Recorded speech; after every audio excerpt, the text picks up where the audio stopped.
Hello hi जेमिसी good evening है। अहिले चाहिँ मैले आज चाहिँ खास भ्लग चाहिँ हाल्छु भनेर सोचेको थिइनँ है। तर एकछिन नानीको दाँत निकाल्नुलाई त्यहाँ जानु नगर्नु एकछिन इन्ट्रो गरिहाल्छु। अन्त नानीलाई के पो दाँत पनि निकालिकन पनि आयो। अन्त भेजिटेबल्स त्यो मार्केट एकछिन गयो। आज ट्युसडे है, उतापट्टि हाम्रो भेजिटेबल मार्केट लाग्छ। अन्त अरू के खचर पचर के पनि पाउँछ क्या त्यो।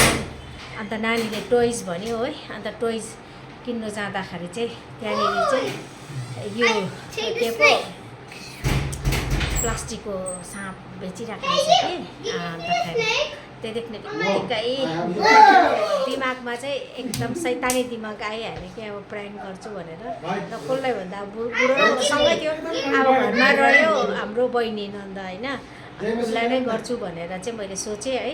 र अब चाहिँ म उसलाई प्रायः उचाइले एकछिन दोकान म उसलाई चाहिँ प्राङ्क गर्नेवाला छु। मेरो फ्रिजको त्यहाँनिर चाहिँ ऊ आउनुभन्दा अगाडि चाहिँ म सेटिङ गरिहाल्छु ल। फ्रिजको त्यहाँनिर डस्टबिन राख्छु कि।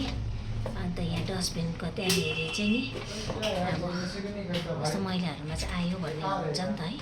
अन्त यहाँनिर चाहिँ छुपाइराख्छु हो। अन्त त्यसलाई चाहिँ त्यसको चाहिँ अहिले रियाक्सन म हेर्छु। त्यो आएपछि चाहिँ म अब त्यो आउँदाखेरि चाहिँ म नि आजको भ्लग्सहरू बनाएको जस्तोहरू गर्दै गरेको हुन्छु। जसमा चाहिँ कि यही रेकर्ड गर्नु कि फोन तेर्सायो भने त अब त्यसलाई प्लानिङ थाहा हुन्छ। तर अब आज भ्लग बनाएको जस्तो गरेर चाहिँ म त्यो रेकर्ड गर्छु ल। दिपु चाहिँ धेरै समय बाद आयो हाम्रो घरमा र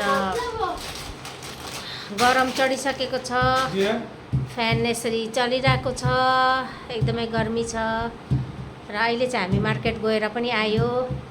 अन्त के पो किचनमा खै बेबीको आज रेसिपीहरू, बेबीले आज खानाहरू के गर्नुहुँदैछ बेबी?